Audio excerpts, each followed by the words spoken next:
Hello दोस्तों, welcome back to my channel craze for study. दोस्तों, आज के वीडियो में हम क्लास 6 का ज्योग्राफी पढ़ने वाले हैं। लेसन 7 हम पढ़ रहे थे। इस चैप्टर का नाम है मानचित्र अध्ययन। दोस्तों, मैंने इस चैप्टर का फर्स्ट पार्ट अपलोड कर दिया है। मैं उसका लिंक आई बटन में दे दिया है, आप वहाँ जाके देख सकते हैं, या फिर आप प्ले लिस्ट में भी जाके देख सकते हैं। वहाँ पे आपको सारे वीडियोस मिल जाएंगे। दोस्तों, पिछले वीडियो में हमने इस चैप्टर को पढ़ा था। आज के वीडियो में हम इस चैप्टर में दिए गए क्वेश्चन को सॉल्व करेंगे। तो चलिए हम क्वेश्चन बनाना स्टार्ट करते हैं। तो पहला क्वेश्चन है, सही विकल्प को चुनें। जमीन के बड़े भाग को कागज पर दिखाने के लिए प्रयोग करते हैं। ऑप्शन में है छोटे मापक का, बड़े मापक का, दोनों मापक का, या फिर उपयुक्त सभी। तो इसका आंसर हो जाएगा छोटे मापक का। जिस मानचित्र में पर्वत, पठार, मैदान इत्यादि को दर्शाते हैं उसे कहते हैं थीमेटिक मानचित्र, भौतिक मानचित्र, राजनैतिक मानचित्र, या फिर उपयुक्त में से कोई नहीं। तो यहाँ पे इसका आंसर हो जाएगा भौतिक मानचित्र। मानचित्र में मैदान को दिखाते हैं काले रंग से, नीले रंग से, हरे रंग से, या फिर लाल रंग से। तो मानचित्र को मैदान में दिखाते हैं हरे रंग से। मानचित्र में दक्षिण दिशा होती है दाईं ओर, बाईं ओर, ऊपर की ओर, या फिर नीचे की ओर। तो यहाँ पे आंसर हो जाएगा नीचे की ओर। दक्षिण दिशा नीचे की ओर होती है और उत्तर दिशा ऊपर की ओर होती है। मानचित्र निर्माण में ध्यान रखना चाहिए संकेतों का, दिशाओं का, मापक का, या फिर उपयुक्त सभी का। तो यहाँ पे आंसर हो जाएगा उपयुक्त सभी का। मानचित्र निर्माण के समय इन तीनों चीज़ों का ध्यान रखना आवश्यक है। दूसरा क्वेश्चन है, खाली जगहों को भरिए। मानचित्र में जलीय भाग को डैश रंग से दिखाया जाता है। तो जलीय भाग को नीले रंग से दिखाया जाता है। मानचित्र में उत्तर दिशा हमेशा डैश की तरफ होती है। तो उत्तर दिशा हमेशा ऊपर की तरफ होती है। जनसंख्या मानचित्र डैश मानचित्र का उदाहरण है। तो जनसंख्या मानचित्र है थीमेटिक मानचित्र का उदाहरण। तो यहाँ पे हम थीमेटिक लिख देंगे। चलिए अब क्वेश्चन नंबर 3 बनाते हैं। क्वेश्चन नंबर 3 में टोटल 6 क्वेश्चन है। तीसरे नंबर का पहला क्वेश्चन है, चित्र एवं मानचित्र में क्या अंतर है।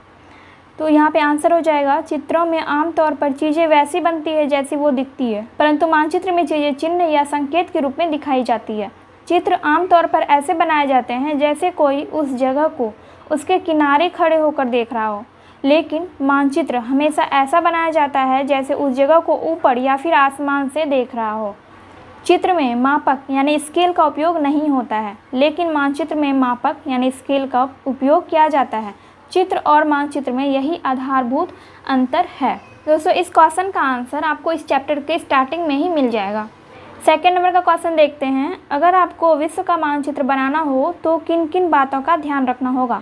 इसका आंसर हो जाएगा, मानचित्र बनाना हो तो निम्नलिखित बातों का ध्यान रखना होगा।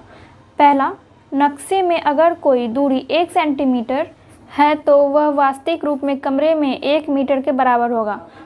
दूसरा है 1 सेंटीमीटर बराबर 1 मीटर, जिससे पता किया जा सकता है कि नक्शे में जो दूरी है वह वास्तव में कितनी दूरी के बराबर है। इस प्रकार मानचित्र को छोटा बड़ा कर सकते हैं। जितना बड़ा मानचित्र बनाना होता है, पैमाने का निर्धारण भी उसी प्रकार करते हैं। तीसरा है, मानचित्र में दिशा सूचक रेखा बनाई जाती है, जैसे कि उत्तर दिशा ऊपर की ओर रहता है तो उसको इस चिन्ह से ऐसे संकेत करते हैं, और दक्षिण दिशा नीचे की ओर होती है तो उसको इस तरह से उसको संकेत द्वारा दर्शाया जाता है। चौथा है, नक्शे में रंगों और चिन्हों की सहायता से हमें वहाँ की जानकारी प्राप्त करने में मदद मिलती है। जैसे जलाशय नीले रंग से दर्शाया जाता है, पर्वत भूरे रंग से, पठार पीले रंग से, और मैदान हरे रंग से। तीसरा क्वेश्चन है, मानचित्र में इस्तेमाल किए गए रंग किसके प्रतीक हैं। तो इसका आंसर होगा, मानचित्र में इस्तेमाल किए गए रंग पर्वत, जलाशय, पठार और मैदान के प्रतीक हैं। चौथा क्वेश्चन है, मानचित्र कितने प्रकार के हैं, लिखें। मानचित्र 3 प्रकार के होते हैं। पहला है भौतिक मानचित्र, दूसरा है राजनीतिक मानचित्र, और तीसरा है थीमेटिक मानचित्र। भौतिक मानचित्र, इसमें हम पर्वतों, पठारों, मैदानों, नदियों, महासागरों आदि को दर्शाते हैं। राजनीतिक मानचित्र, गांव, शहर, राज्य, देश एवं विश्व के विभिन्न देशों तथा उसकी सीमाओं को दर्शाने वाले मानचित्र राजनीतिक मानचित्र कहलाते हैं। थीमेटिक मानचित्र, इन मानचित्रों में दी गई सूचनाओं के आधार पर उनका नामकरण किया जाता है, जैसे जलवायु मानचित्र, वनस्पति मानचित्र, जनसंख्या मानचित्र, वर्षा मानचित्र, उद्योग मानचित्र आदि।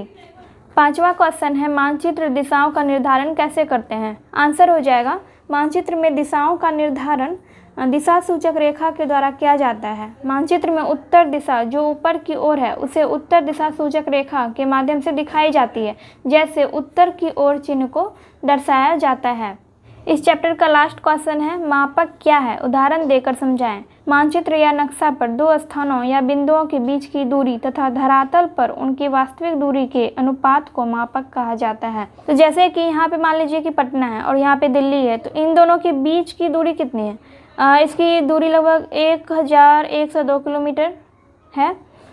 तो इसको हम कैसे दर्शाएंगे मानचित्र पर? यहाँ पर पटना और दिल्ली के बीच की दूरी है 1102 किलोमीटर। तो मानचित्र पर जब हम इसको दर्शाएंगे तो 1 सेंटीमीटर बराबर 100 किलोमीटर दर्शाना होगा। ठीक है, 100 किलोमीटर को हम 1 सेंटीमीटर द्वारा दर्शाएंगे। तो इस तरह से मानचित्र पर मापक का उपयोग किया जाता है। सो फ्रेंड्स, यहाँ पे हमारा क्लास 6 का ज्योग्राफी का लेसन 7 कंप्लीट होता है और हम नेक्स्ट वीडियो में नेक्स्ट चैप्टर पढ़ेंगे। वीडियो हेल्पफुल लगी हो तो वीडियो को लाइक कर दीजिएगा। चैनल पे नए हैं तो चैनल को सब्सक्राइब करना मत भूलिएगा और बेल आइकन को भी प्रेस कर दीजिएगा ताकि मैं जब भी वीडियो अपलोड करूँ तो उसका नोटिफिकेशन आपको मिल सके। तो चलिए, मैं मिलती हूँ आपसे नेक्स्ट वीडियो में।